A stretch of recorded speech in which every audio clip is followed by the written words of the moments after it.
The heat on Route 9 was thick enough to choke on. Sheriff Thomas Briggs had run Faulkner County like his own private kingdom for 15 years, and he thought he had found another easy target. A black Chevrolet Suburban, tinted windows, out-of-state plates, perfect prey. He expected shaking hands, he expected fear. Instead, the window rolled down and Briggs found himself staring into the calm, unblinking eyes of the one man who could burn his entire empire to the ground with a single phone call. The August sun over Faulkner County, Georgia, did not just warm the skin, it suffocated the spirit. Heat shimmered off the asphalt of Route 9, a lonely two-lane highway walled in by towering pines. But Sheriff Thomas Briggs never hid from that heat. Power in his mind was worth sweating for. Briggs sat behind the wheel of his souped-up Dodge Charger, engine growling low, air conditioning blasting hard enough to freeze the sweat on his brow. He was a big man, thick-necked, red-faced, with a badge that had long since stopped meaning anything except leverage. For 15 years, he had run Faulkner County like a fiefdom, pulling over out-of-state drivers on invented charges, seizing their cash under laws twisted just enough to survive a lawsuit. His offshore accounts had grown fat on other people's fear. Beside him sat Deputy Kyle Harrison, young, quiet, still learning that in this county the law wasn't the Constitution.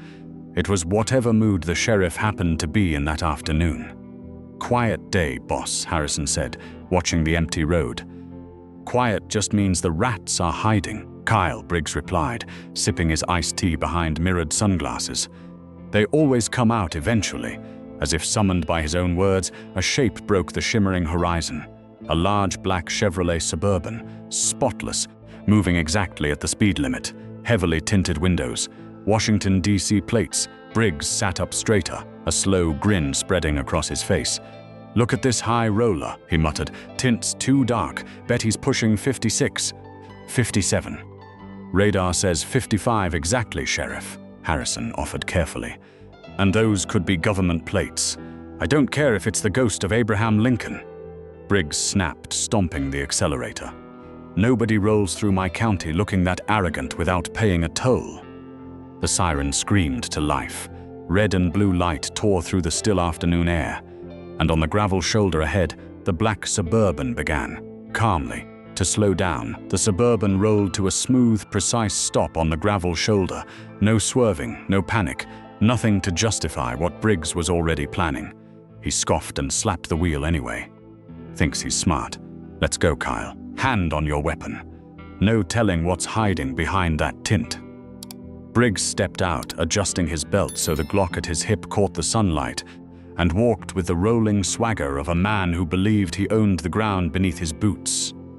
Harrison trailed a few paces behind, covering the passenger side, his hand resting nervously on his holster. At the driver's window, Briggs rapped his knuckles hard against the reinforced glass. "Roll it down, all the way now." The window descended with a soft electric hum, and a wave of cold, climate-controlled air rolled out to meet the Georgia heat. Behind the wheel sat a black man in his late 50s, dressed in a crisp navy suit and a quietly expensive silk tie. His hands rested at 10 and 2. He did not look afraid. He did not look angry. He looked entirely unsettlingly calm. "Good afternoon, Deputy," the man said. His voice was deep and steady, with none of the tremble Briggs was used to hearing. "It's Sheriff," Briggs corrected, puffing his chest so the star on it caught the light. "Sheriff Thomas Briggs. You're a long way from home, boy. License, registration, insurance. Hand them over." The man did not blink at the word.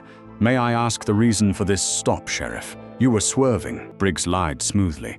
"Crossed the center line.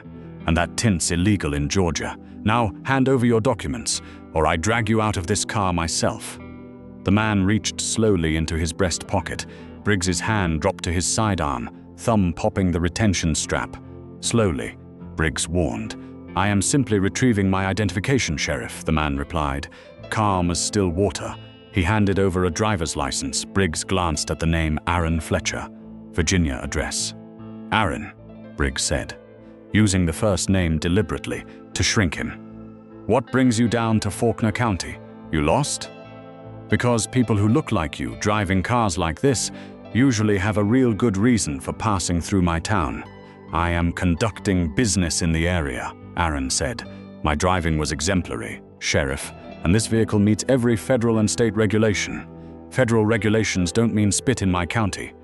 Briggs sneered, leaning into the window, into Aaron's space. "I decide what's legal here, and right now I smell something funny." He called over the roof. "You smell that, Kyle?" "I don't smell anything, Sheriff," Harrison answered, voice unsteady.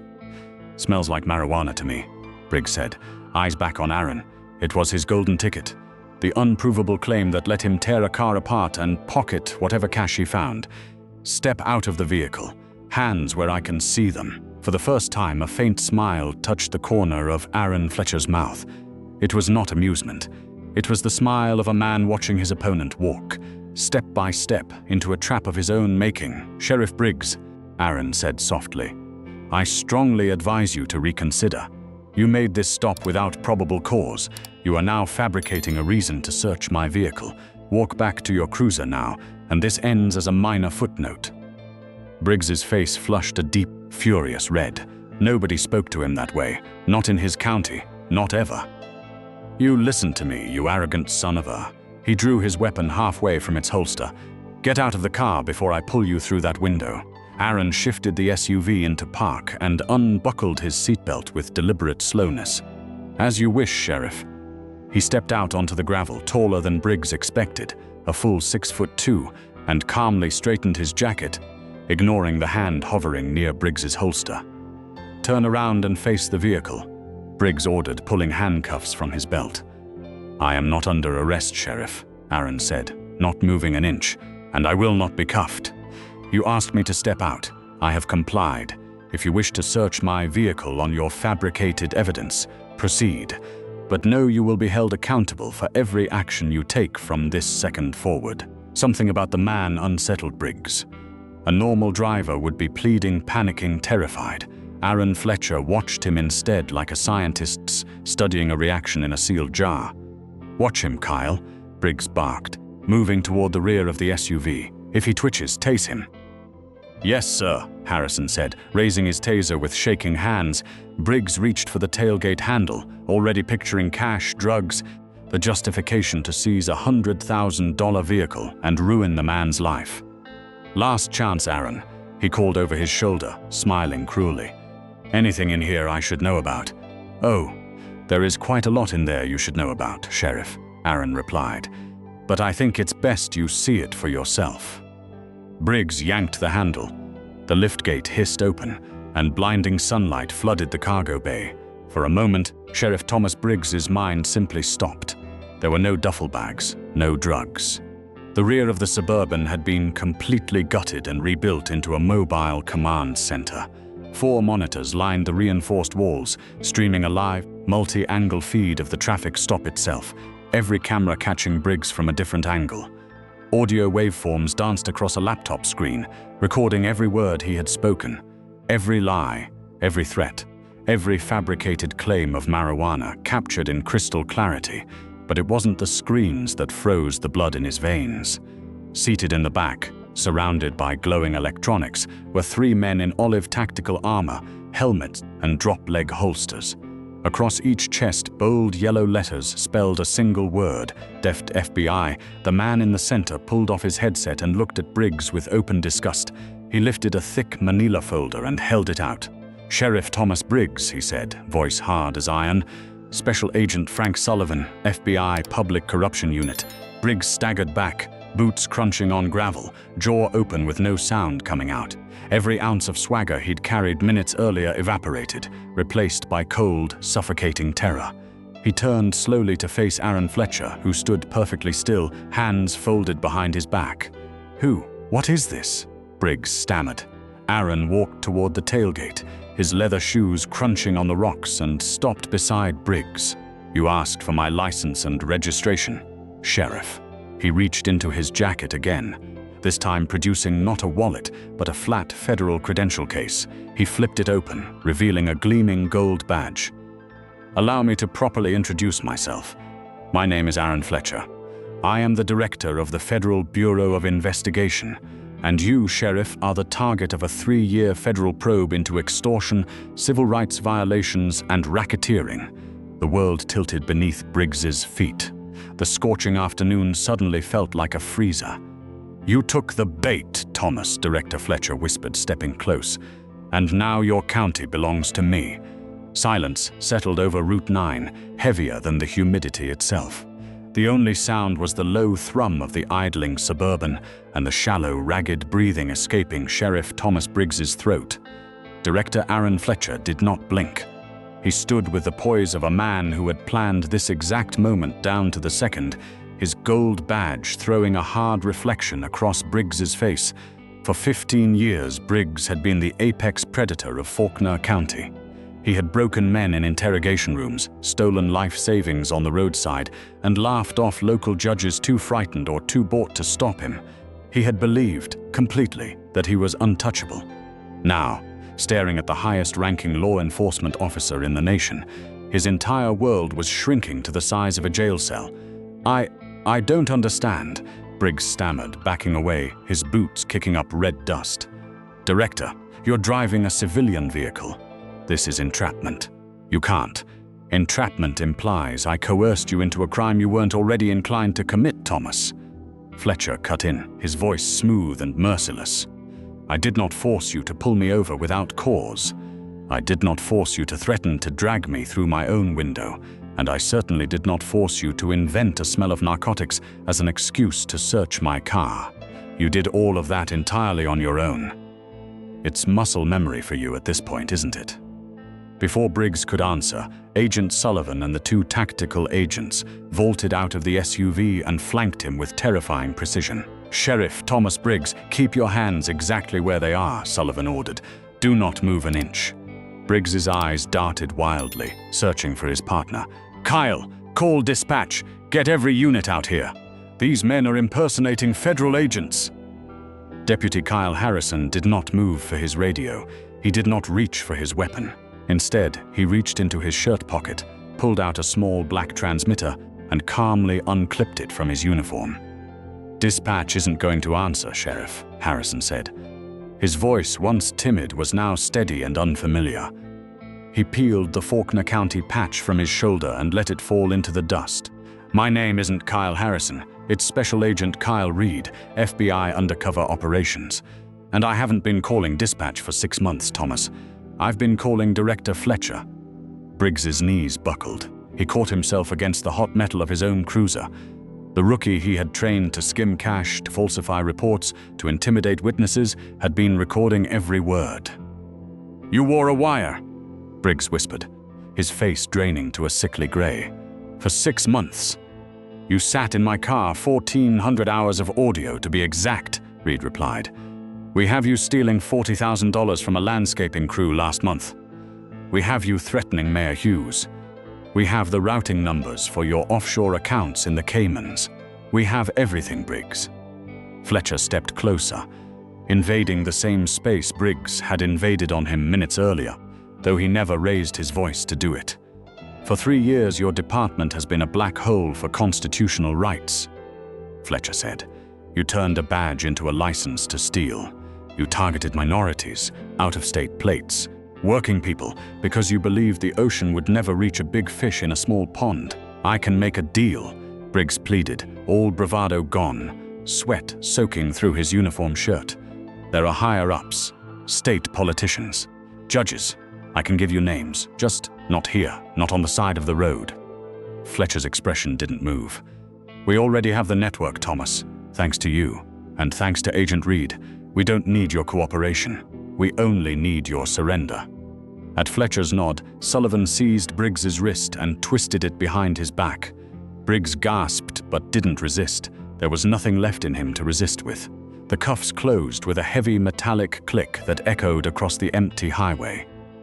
"Thomas Briggs," Sullivan recited, "you are under arrest for racketeering, extortion, wire fraud, civil rights violations, and conspiracy." Fletcher turned away and lifted an encrypted radio to his lips. "This is Vanguard 1. The primary target is secured. Operation Iron Sweep is a go. Burn it to the ground." For a moment, the highway stayed silent. Then the horizon broke open. From hidden turnoffs and dirt access roads, from the sky itself, the full weight of the federal government descended on Faulkner County. 3 armored tactical trucks roared onto Route 9, surrounding Briggs' lonely cruiser, while a helicopter thundered overhead, its shadow sweeping across the handcuffed sheriff. Behind the armor came an endless line of unmarked black Suburbans, lights strobing against the afternoon sun, all heading straight for the heart of town. "Watch closely, Thomas," Fletcher said, wind from the passing convoy whipping his jacket. "That's the sound of your empire ending." 10 miles away, inside the Faulkner County Sheriff's Department, the afternoon was still ordinary. Captain Roy Dempsey, Briggs's loyal second-in-command, sat in his office counting stolen cash, trying to shrink $10,000 down to $2,000 on the evidence log. His private line rang. It was Judge Holloway, voice shrieking with panic. "The feds are everywhere, Roy. They kicked in my chambers. Federal warrants. I don't know where Briggs is." The line went dead. Dempsey's blood ran cold. If they had Holloway, they had the wiretaps, the whole corrupt pipeline. He locked his office door and lunged for the steel filing cabinet holding the burn book. 2 ledgers detailing every illegal seizure, every bribe, every politician bought over a decade. He dumped them into a trash can and reached for lighter fluid. He needed 3 minutes. He got none. A breaching charge detonated at the precinct entrance, shaking the building, followed by shouted orders echoing down the hallway. "FBI, get on the ground! Show me your hands!" Dempsey fumbled his lighter and dropped it. Before he could grab it again, his office door exploded inward, and through the smoke stepped Special Agent Rebecca Shaw. An M4 raised, a red laser dot, painting his forehead. "Don't even breathe, Roy," she commanded. Dempsey slowly raised his hands. Shaw kicked the trash can away and smiled grimly at the soaked ledgers. "Grab those. Bag them. That's the crown jewel." Outside his office, the bullpen was a scene of total collapse.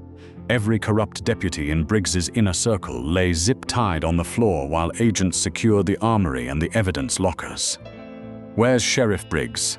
Dempsey spat, blood trickling from a split lip. "Sitting in the back of a federal transport, crying like a child," Shaw said. "Your kingdom is gone, Roy." 3 miles away, in a gated community, another team was breaching the wrought iron gates of Briggs's $2 million estate.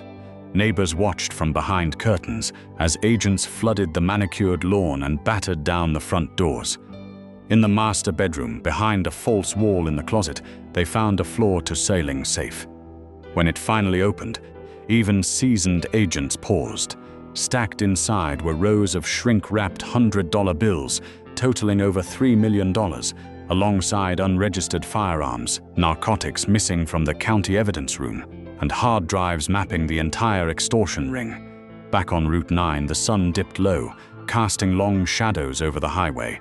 Briggs sat in the rear of an armored transport van, wrists cuffed to a belly chain, ankles shackled, drenched in cold sweat despite the freezing air conditioning. The doors opened, letting in a wave of humid evening air. Director Fletcher stood in the doorway, looking down at him. "I thought you should know, Thomas. We secured your precinct. Dempsey's in custody. We found the safe in your closet. And our financial crimes division just froze 14 offshore accounts tied to your shell companies." Briggs stared at the floor, grating, unable to speak. "You built an empire on fear," Fletcher continued. "You looked at that badge and saw a weapon for the vulnerable. You looked at me, a black man in an expensive car, and saw a victim, because you believed the system would always protect you. But the system is exactly what's going to crush you." Briggs finally lifted his head, eyes red and hollow. "What happens now?" "Now," Fletcher said, stepping back and signaling the doors to close, "you become exactly what you treated everyone else like today. A footnote." The steel door slammed shut, plunging Sheriff Thomas Briggs into total darkness. The engine roared to life, and the van pulled away, leaving the dust of Route 9 to settle on the end of a 15-year reign. The interrogation room deep inside the federal building in Atlanta was built to break men. It was a windowless box of bare concrete, painted a dull, headache-inducing beige, chilled to a precise 62 degrees. There was no clock, nothing to anchor a man to the outside world, only a steel table bolted to the floor and 3 metal chairs. Thomas Briggs had spent 48 hours in federal custody, and the transformation was total.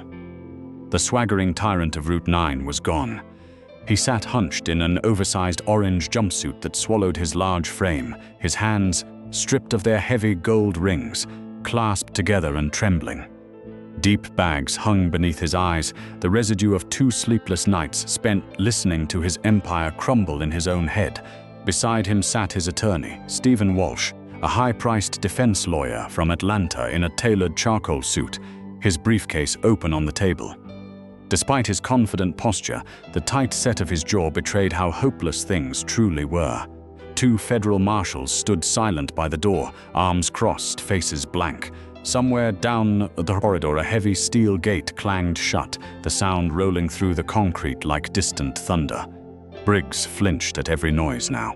2 days ago, he had been the loudest man in any room he entered. Now he was a man learning, cell by cell, how small the world could become. The heavy door groaned open.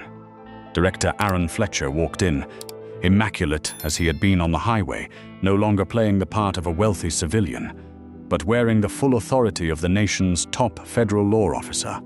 Behind him came Diane Croft, the lead federal prosecutor for the Northern District of Georgia, sharp-eyed, gray-suited, carrying a thick binder that hit the table with an echoing thud.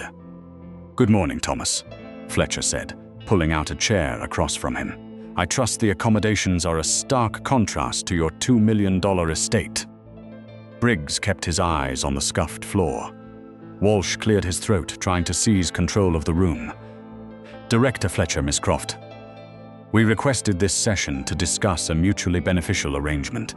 My client has served his community for over 2 decades. While there may have been administrative irregularities in how the department operated, we're prepared to offer substantial cooperation in exchange for leniency." Croft's smile held no warmth. She flipped open the binder. "Mr. Walsh, I don't think you grasp the room you're sitting in. We don't have administrative irregularities. We have a textbook RICO case, wire fraud, extortion, witness tampering, civil rights violations under color of law. Your client was caught on tape extorting an undercover FBI agent. We have the burn book from Captain Dempsey's office. We have $3 million in cash from a hidden safe. We do not need his cooperation. We already have the entire puzzle." Walsh leaned forward. "You have his subordinates. But my client can give you the political umbrella." State Senator Richard Hayes shielded this department from oversight in exchange for campaign contributions funneled through shell companies. My client will testify to that. In return, we want the RICO charge dropped and a recommendation of no more than 10 years in a minimum security facility. Briggs finally looked up, a spark of desperate hope in his bloodshot eyes. Hayes had been his ace in the hole for a decade. The golden goose he'd fed and fed, the man he trusted to keep the state auditors and the local press looking the other way. "He'll deny it," Briggs said quickly, some of his old fire returning. "Hayes will deny ever knowing me. He's a senator, Director. Nobody's going to take my word over his." "We're not asking you to give us your word, Thomas," Croft said. "We already have his." Fletcher stared at him for a long, silent moment. Then he reached into his jacket and slid a single photograph across the cold table. Briggs leaned in. His breath caught. It was Senator Richard Hayes in handcuffs, being led out of his Capitol Hill office by Agent Sullivan. "We arrested Senator Hayes yesterday at 4 o'clock, Croft said coldly. "He was indicted under seal a week ago. He started crying when the cuffs went on.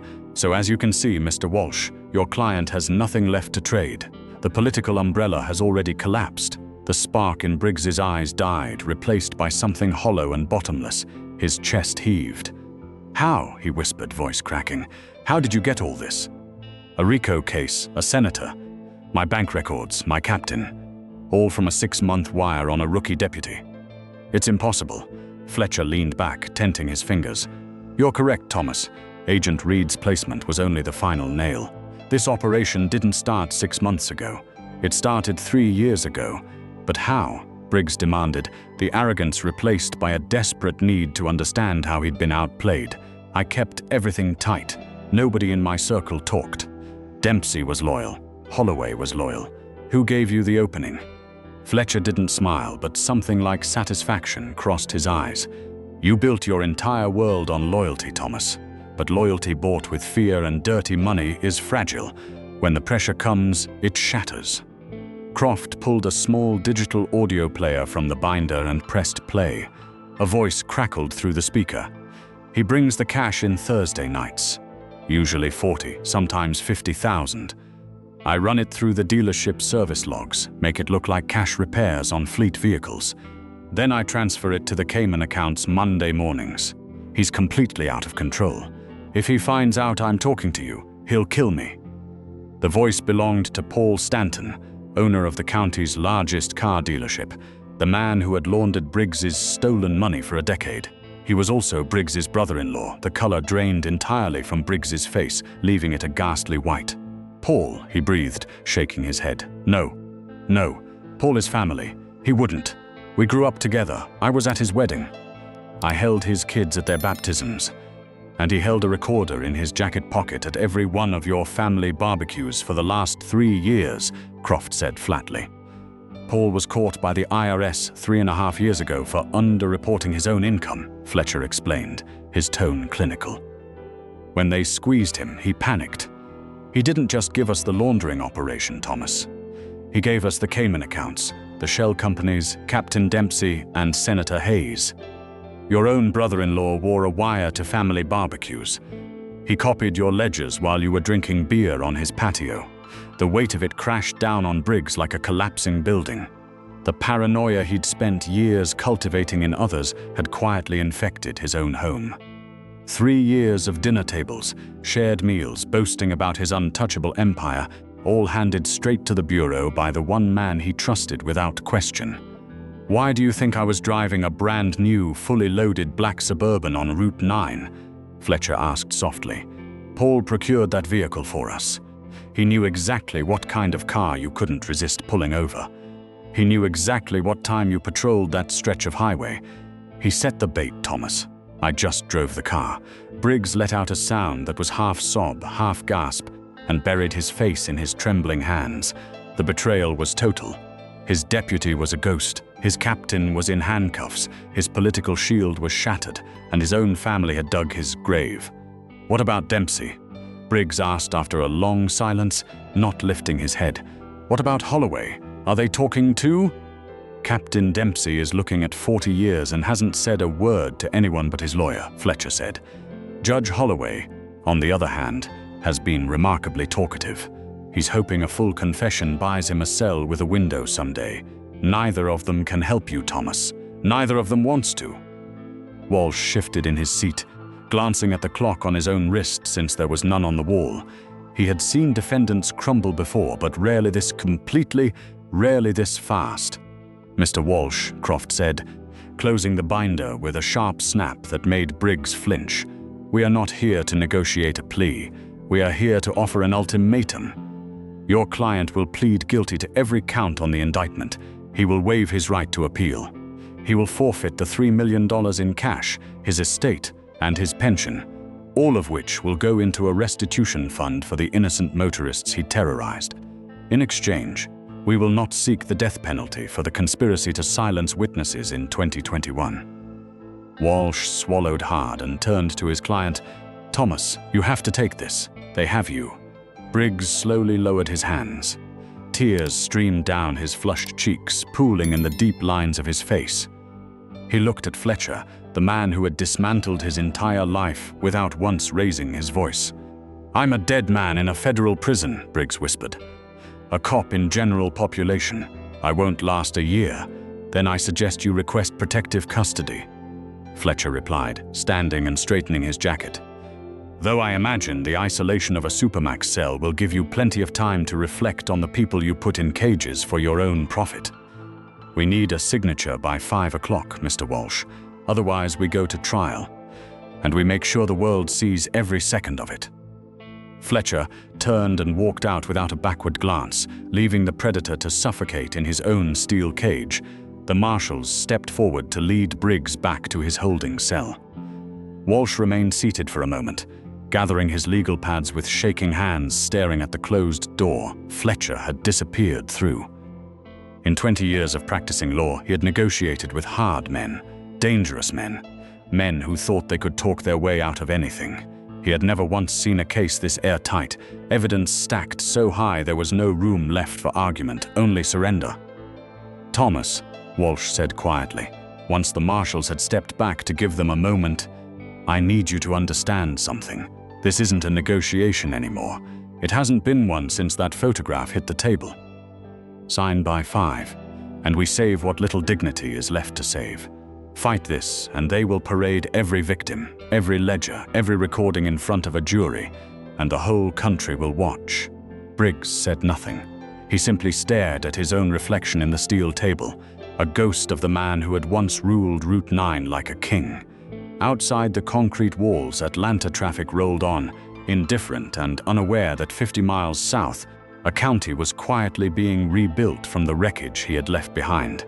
For the first time in 15 years, Thomas Briggs understood, fully and completely, what it felt like to have no power left at all. 8 months later, the sky over Atlanta was a brilliant cloudless blue. The federal courthouse rose in marble and glass, casting long shadows over the busy streets. Inside courtroom 4B, the air was dense and silent. The gallery was packed, but not with reporters or curious onlookers. It was filled with the people of Faulkner County, working families who had lost their savings on the shoulder of Route 9, drivers who had been dragged from their cars on invented charges, mothers whose sons had spent years in prison because Captain Dempsey planted narcotics in their vehicles on Briggs's orders. At the defense table sat Thomas Briggs. He had lost 50 pounds. His hair had gone entirely white. His skin hung loose on a frame that had once filled a doorway. He wore a tan federal inmate uniform, wrists shackled to a waist chain, eyes fixed on the polished wood in front of him, unable to turn and face the lives he had ruined. The Honorable Margaret Cohen, a federal judge known for showing no mercy in public corruption cases, looked down at him with open disgust. "Thomas Briggs," she said, her voice sharp and carrying through the courtroom. "Over the past 3 days, I have listened to 72 victim impact statements. I have heard stories of unimaginable cruelty. You were entrusted with a badge, a solemn oath to protect the citizens of your county. Instead, you weaponized that badge. You operated not as a law enforcement officer, but as a cartel boss running an extortion racket funded by the fear of innocent people." Briggs closed his eyes. A single tear tracked down his hollow cheek. "You believed that because you wore a star, you were above the law," Cohen continued. "You believed your victims had no voice, no power, no recourse. But the law caught up to you, and today, the voices of those you silenced are the only ones that matter." In the back row of the gallery, half hidden by shadow, sat Director Aaron Fletcher, navy suit, posture perfectly straight. He had not come to gloat. He had come to witness the promise he made on a sweltering highway finally kept in full. For the charges of racketeering, extortion, wire fraud, and civil rights violations under color of law. Cohen declared, her voice rising, "It is the judgment of this court that you, Thomas Briggs, be committed to the custody of the Federal Bureau of Prisons." The gallery held its breath. "You are sentenced to serve a term of life in prison without the possibility of parole. You will be transferred to the Federal Supermax facility in Florence, Colorado, where you will serve out the remainder of your natural days." The gavel struck like a gunshot, and the sound marked the final, absolute end of Thomas Briggs's reign. A wave of quiet relief moved through the gallery. Some wept into the shoulders of loved ones. Others simply watched as marshals hauled him to his feet. He didn't struggle. He didn't look back. He shuffled forward, chains rattling against the floorboards, and disappeared through the side door into the corridors of the system he had once believed would always protect him. Fletcher slipped out of the courtroom before the press could find him, stepping into warm Atlanta sunshine that felt, for the first time in months, entirely clean. Leaning against a black government SUV at the curb was Special Agent Kyle Reed, sipping coffee, the young man who had spent 6 months living inside the belly of the beast. "It's done, Director." "It's done, Kyle," Fletcher said, a rare smile crossing his face. "Life without parole. Dempsey got 40 years. Holloway's looking at 20. The sweep is complete." Reed looked down at his shoes. Feels strange.